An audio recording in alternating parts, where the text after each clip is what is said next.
믿겠느냐 하시니라. 아멘. 아멘. 우리 서로 한번 인사하겠습니다. 반갑습니다. 잘 오셨습니다. 반갑습니다. 예. 얼마 전 문재인 대통령이 백신 추가 접종을 공개적으로 맞았습니다. 왜 대통령이 이 공개적인 자리에서 추가 접종을 했을까요? 예, 그만큼 추가 접종을 맞아도 안전하다는 것을 믿게 하기 위해서 그렇습니다. 이처럼 의심을 없애고 믿게 만드는 가장 좋은 방법은 증거나 증인을 내세우는 것입니다. 그런데 여러분, 많은 의심들 가운데서 가장 심각하고 두려운 의심이 있습니다. 그것이 뭘까요? 예수님을 믿지 않는 것입니다. 예수님에 대해서 불신하는 것입니다. 이유가 뭡니까? 예수님을 믿으면 영생이지만 예수님을 믿지 않으면 하나님의 무서운 심판을 받기 때문이죠. 그런데 오늘 본문에 보면 우리 하나님이 예수님을 믿을 수밖에 없게 만드는 증언들을 우리에게 주십니다. 오늘 본문의 핵심 단어가 증거 혹은 증언인데 오늘 본문에만 무려 12번이나 나온 것을 볼 수 있습니다. 오늘 말씀을 통해서 우리에게 믿음을 주시고 또 확신을 주시기를 원하시는 하나님의 그 따스한 마음을 느낄 수 있기를 바랍니다. 또한 하나님이 원하시는 대로 오늘 본문에 나오는 증거를 통해서 예수님을 믿으심으로 영생을 맛볼 수 있는 저와 여러분 되시기를 바랍니다. 예수님은 사람들이 예수님 자신의 증언을 믿지 않을 것을 아셨습니다. 오늘 본문 31절에 내 증언은 참되지 아니하되, 무슨 말입니까? 예수님의 증언 자체가 틀렸다 그런 뜻이 아닙니다. 유효하지 않다는 뜻입니다. 여러분, 법정에서도 보면 본인의 증언 가지고만 믿지 않습니다. 구약 성경에도 보면 두세 사람의 증언이 필요하다고 했습니다. 그래서 예수님은 자신의 증언보다 또 다른 누구, 정말 믿을 만한 확실한 증인이 있다라고 제시를 합니다. 그분이 누굽니까? 바로 아버지 하나님이죠. 32절에 나를 위하여 증언하시는 이가 따로 있으니, 이분이 누구죠? 바로 하나님 아버지입니다. 하나님 아버지가 증언하시기 때문에 참되다라고 말씀하셨습니다. 자, 그렇다면 우리 하나님은 무엇을 통해서 우리에게 증언을 하실까요? 먼저 세례 요한을 통해서 예수님이 하나님의 아들이시고 정말 예수님을 믿을 만하다는 것을 보여주십니다. 그럼 세례 요한은 예수님보다 6개월 먼저 태어났습니다. 그래서 광야의 소리로서 사람들이 예수님을 맞이할 수 있도록 준비시키는 그런 역할을 감당했습니다.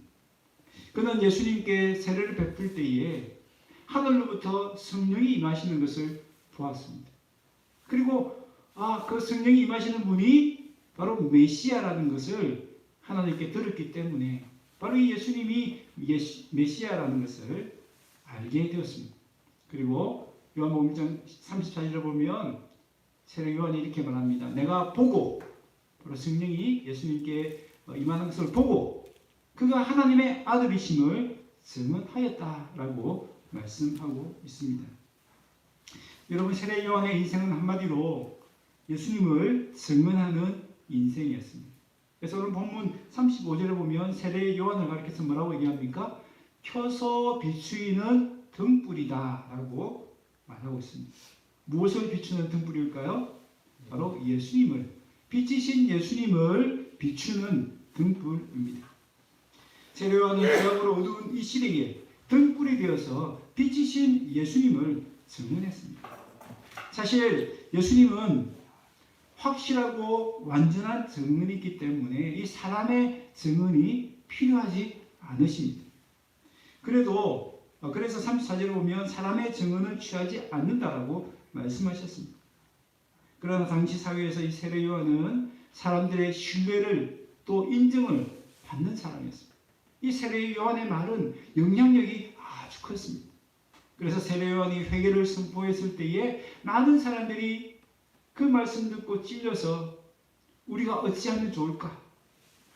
회개하고 변화된 것을 볼 수 있습니다. 그것을 보면 이 세례 요한의 말의 무게가 얼마나 무거운지를 알 수 있죠. 그래서 예수님은 이 세례 요한의 증언을 통해서 사람들이 예수님을 믿고 구원받기를 원하신 겁니다.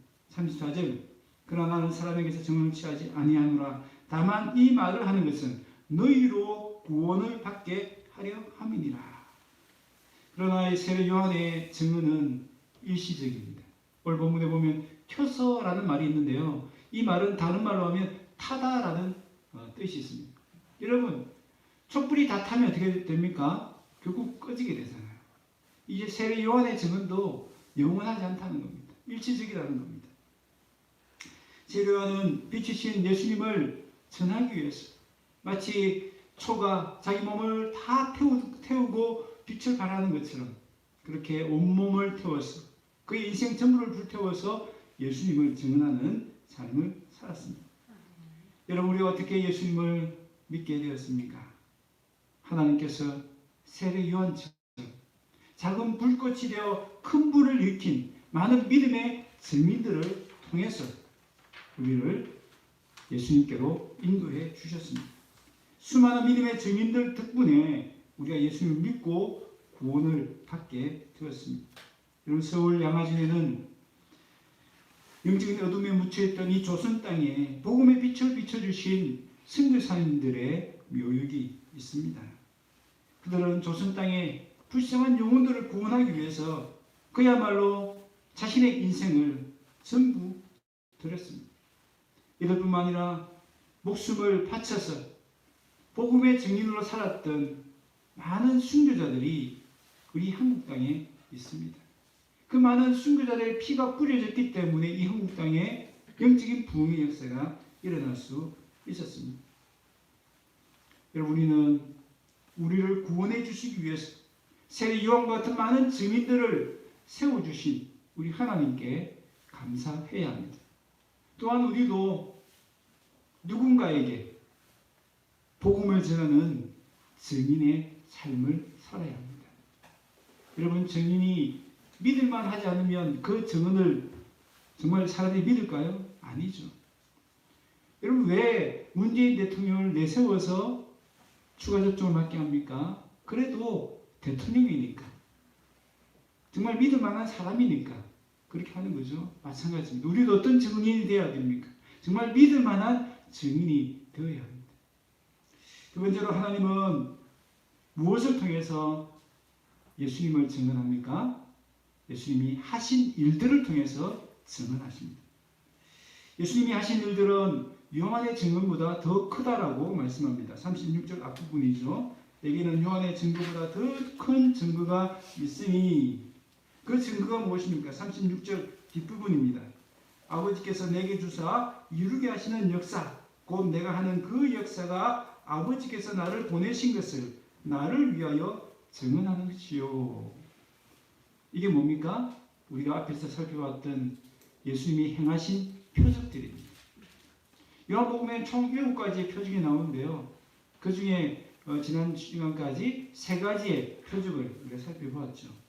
그럼 그런 표적들은 예수님 자신의 힘으로 또 예수님의 지혜와 능력으로 행하신 것입니까? 아닙니다. 오늘 성경에 보니까 아버지께서 내게 주셨답니다. 그 지혜와 능력과 권세를 주셨기 때문에 행할 수 있다라고 말씀하고 있습니다. 또한 아버지 하나님은 아들이 행하시는 모든 역사를 통해서 예수님을 아들로 인정하신다는 것을 증명하셨습니다. 그래서 우리는 예수님이 하신 모든 일들을 통해서 예수님 바로 하나님의 아들이심을 알 수가 있는 것입니다. 여러분, 빛은 등불보다 더 환하죠. 예수님이 빛이라면 요한은 등불입니다. 요한의 증언이 등불과 같다면 예수님이 하신 일은 빛과 같다는 겁니다. 그래서 우리는 등불과처럼 희미한 세례 요한의 증언도 우리가 들을 수 있지만 그보다 더 환하고 더 밝은 빛이신 예수님께서 하신 그 일을 통해서 우리는 예수님을 믿을 수가 있다는 것입니다. 여러분, 예수님이 행하신 표적들은 요한복음에는 총 7가지만 기록되어 있습니다. 그런데 요한복음 20장 30절에 보시면 이 요한복음에 기록된 표적이 전부가 아니래요. 그보다 훨씬 더 많은 표적을 행하셨습니다. 요한복음 21장 25절에 보면 그것을 낱낱이 다 기록하면 이 세상이라도 그 기록된 책을 줄 수 없다라고 말씀합니다. 엄청나게 많다는 거죠. 그 분량이 엄청나게 많다는 겁니다. 그 가운데 추려서 7가지만 요한복음에 기록되어 있습니다. 그 중에서도 가장 분명한 표적이 뭡니까? 바로 예수님의 십자가와 부활입니다. 예수님의 십자가 부활을 통해서 예수님이 우리를 구원해 주시는 유일한 구세주라는 것, 유일한 구원자라는 것을 증명해 주셨습니다. 여러분, 우리에게는 더 많은 증거가 필요하지 않습니다. 이미 하나님 우리에게 충분히 믿을 만한 수많은 증거들을 주셨습니다. 무엇보다 십자가 부활의 그 증거를 우리에게 주셨습니다. 이제 우리에게 필요한 것은 뭡니까? 하나님 믿을 수 있는 더 많은 증거를 주세요가 아닙니다. 이미 주신 증거를 보고 그것을 통해서 믿음에 이르러야 합니다. 그런데 유대인들은 어떻습니까? 여러분, 유대인들은요, 예수님이 행하신 표적들을 직접 눈으로 보았던 사람들입니다. 그런데도 그들은 예수님을 믿지 않았습니다. 요한복음 6장 36절, 너희는 나를 보고도, 여기서 본다는 뭘 봤다는 뜻이죠? 예수님이 행하신 표적들을 보았다는 겁니다. 그 수많은 표적들을 보고도 믿지 않는다라고 예수님께서 말씀하셨습니다. 여러분, 왜 그들은 그 놀라운 기적들을 보면서도 예수님을 믿지 못했을까요? 37절 그 이유가 나옵니다. 너희는 아무 때에도 그 음성을 듣지 못하였고 그 형상을 보지 못하였으며, 여기서 말하는 그 음성, 그 형상은 누구의 음성, 누구의 형상일까요? 바로 하나님의 음성, 하나님의 형상을 말합니다. 예수님은 여러 가지 표적을 행하셨죠. 표적이 뭐라고 그랬습니까? 표적은 표지판이라고 그랬죠. 이 표적을 통해서 누구를 가리키는 표지판일까요? 바로 하나님을 가리키는 표지판입니다. 그런데 사람들은 뭘 보고 있는 겁니까? 표지판이 가리키는 하늘을 보지 않고 그냥 표지판만 보고 있는 거예요. 야, 표지판이 너무 예쁘네, 너무 아름답네, 너무 놀랍네. 하나님은 그 표지판을 통해서 하나님을 믿을 수 있는 증거로 제시했는데, 사람들 어떻게 여기는 것입니까?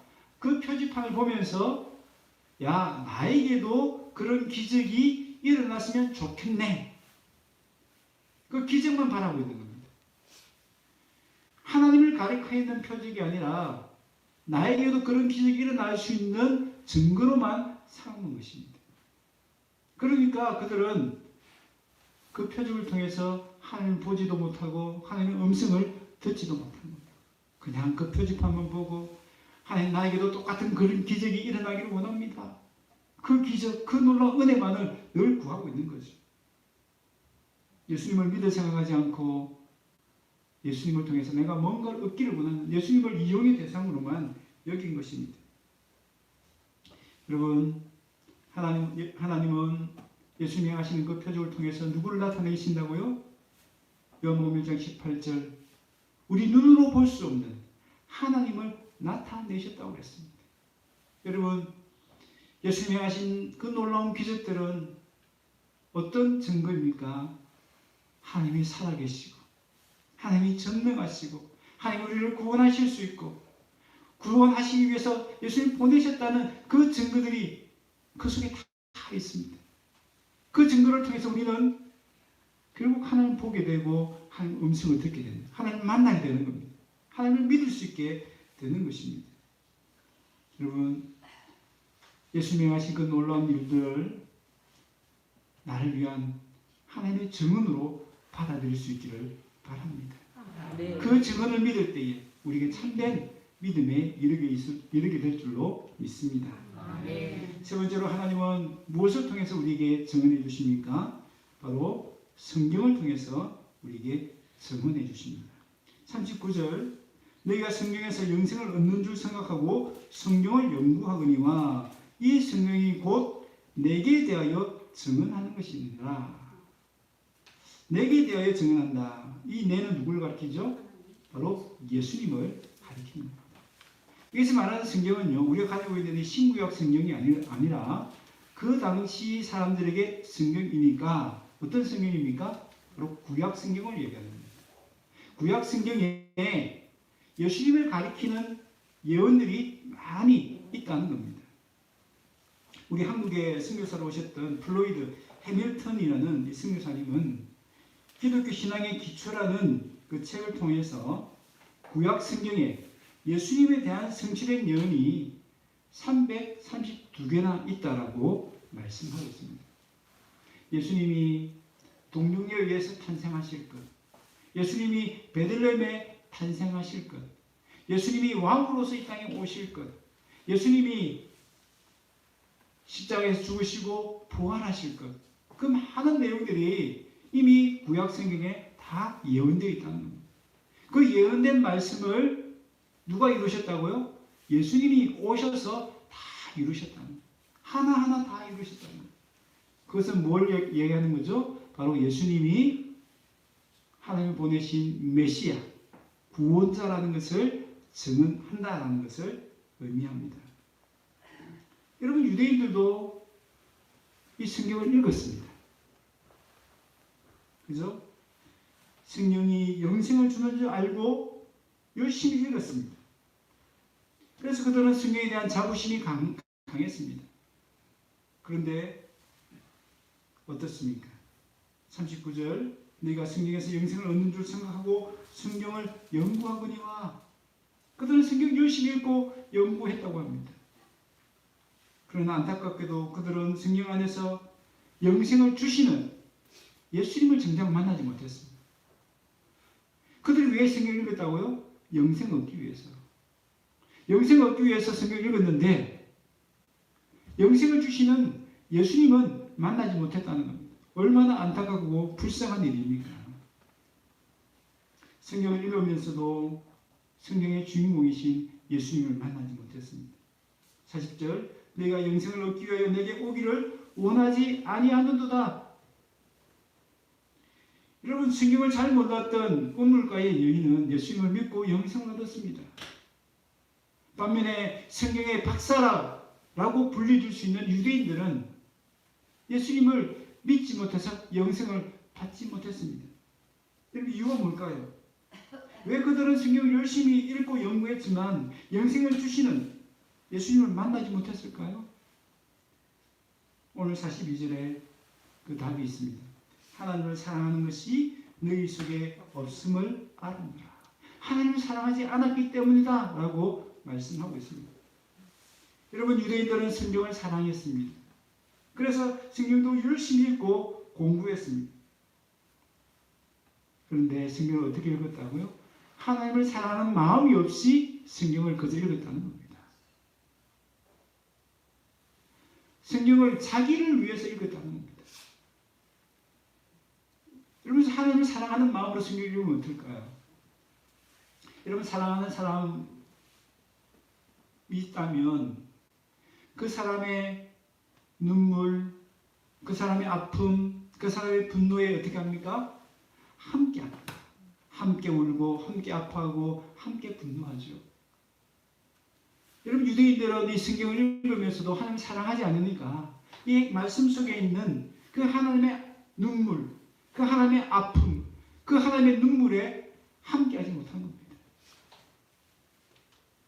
하나님이 얼마나 죄를 미워하시는지, 하나님이 얼마나 영혼을 사랑하시는지 그것을 모르니까 그저 자기를 위해서만 성경을 읽는 겁니다. 말씀 속에 나오는 하나님의 우주적인 구원 계획, 하나님의 세계 경영에는 관심이 없습니다. 오로지 내 문제. 내가 영광 받고 내가 영광 누리는 그 부분에만 관심을 가지고 성경을 읽는 겁니다. 그러니까 어떤 말씀에 밑줄을 쫙 긋죠? 어떤 말씀만 눈에 쏙쏙 들어옵니까? 나를 위로해 주시는 말씀, 나에게 힘이 되는 말씀, 나에게 도움이 되는 말씀만 눈에 들어오고 그 말씀만 편집해서 그것만 성경인 것처럼 생각한다는 겁니다. 나를 찌르는 말씀, 나에게 눈물을 흘리게 하는 말씀, 내가 가슴을 치게 만드는 그 말씀 앞에서는 다 피해버리는 겁니다. 아, 그 말씀 나에게 주신 말씀이 아니야. 그 말씀은 다른 사람, 죄 많은 저 사람에게 주신 말씀이야. 그렇게 돌리는 겁니다. 이웃을 사랑하라, 용서하라, 죽도록 충성하라. 그 말씀은 앞에서는 아멘 하지만 뒤돌아서는 그냥 무시하고 잊어버리는 것이죠. 44절, 너희가 서로 영광을 취하고, 하나님을 사랑하지 않는 마음으로 성경을 읽으니까 그저 자기를 위해서만 성경을 읽는 겁니다. 자신의 영광만을 추구하면서 성경을 읽는 겁니다. 하나님께로부터 오는 영광은 구하지 않습니다. 하나님 말씀대로 살고 하나님 말씀대로 순종했을 때 나타나는 그 영광은 취하지 않더라는 것입니다. 여러분, 성경을 수백 번 읽는 것 물론 중요할 수 있습니다. 여러분, 성경을 열심히 읽고 연구하고 공부하는 것 중요합니다. 여러분, 그러나 어떤 태도로 어떤 마음으로 성경을 대하고 읽고 연구하느냐가 더 중요합니다. 여러분, 그렇지 않으면 어떻게 될까요? 야, 나는 성경 100번 읽었어. 나는 성경 공부를 이만큼 했어. 그게 자랑이 됩니다. 그게 자기의 의의가 되는 거죠. 그러나 정말 제대로 성경을 읽은 사람은 어떨까요? 정말 제대로 성경을 100번 읽고 정말 성경을 제대로 읽고 연구한 사람은 어떨까요? 고개를 숙일 수밖에 없습니다. 겸손해질 수밖에 없습니다.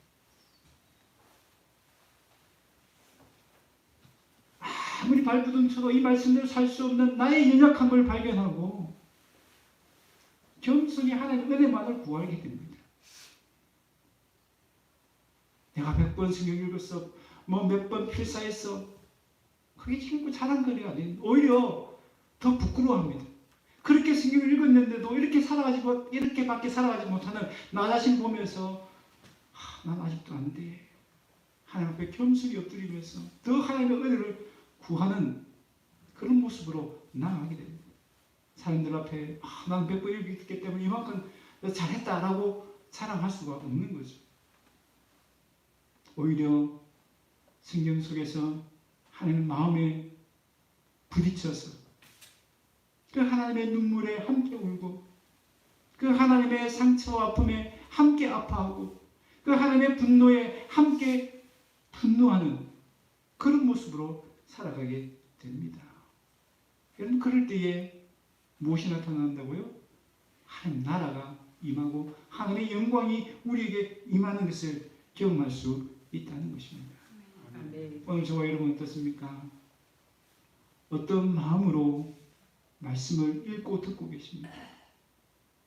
무엇을 위해서 오늘 설교를 들으시고 말씀을 읽고 듣고 계십니까?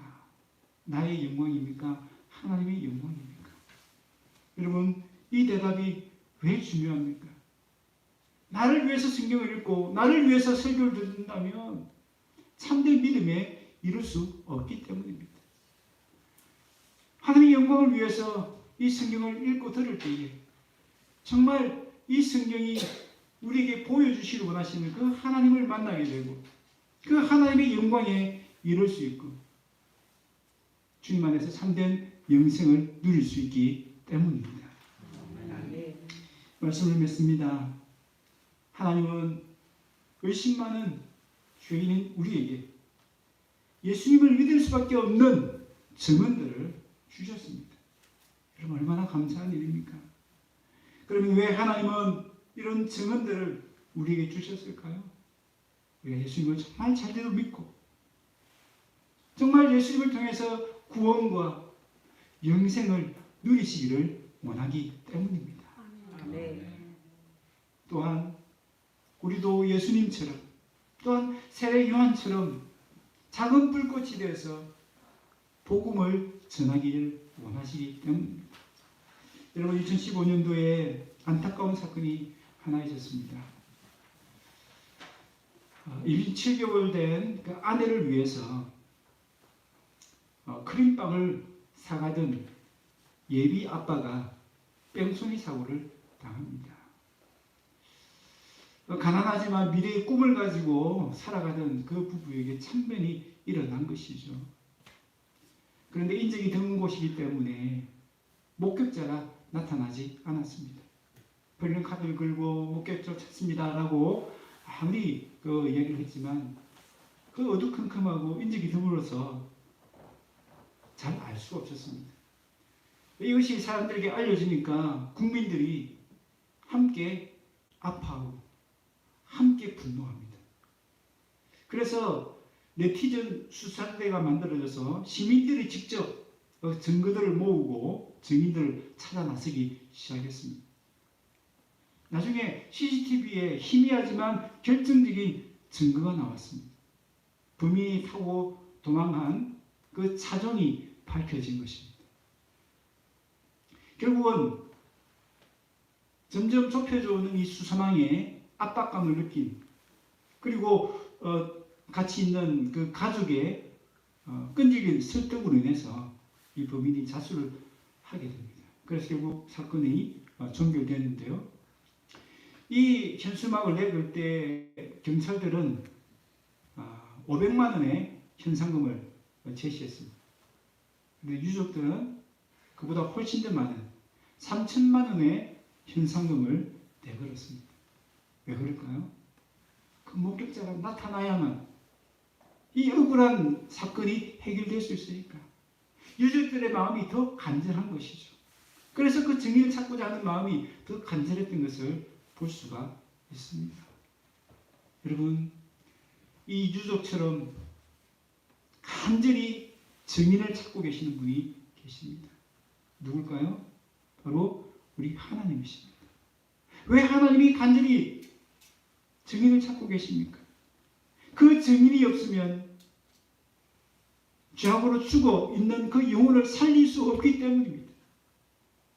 증인이 가서 예수님을 증언해야만 그 영혼을 살릴 수 있기 때문에 오늘 어쩌면 우리 눈에 보이지 않지만 목격자를 찾습니다라는 그 현수막을 내걸고 오늘 우리에게 이 말씀을 주시는지도 모릅니다.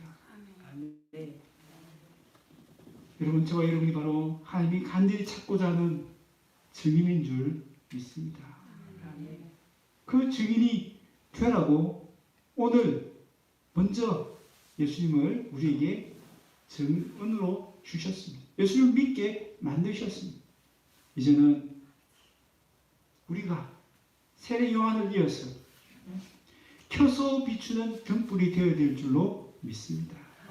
내 삶을 온전히 불태워서 하나님의 살아계심, 하나님의 전능하심, 하나님의 사랑, 하나님의 은혜를 증거하는 복된 삶을 사시는 저와 여러분 다 되시기를 주의 이름으로 축원합니다. 네. 우리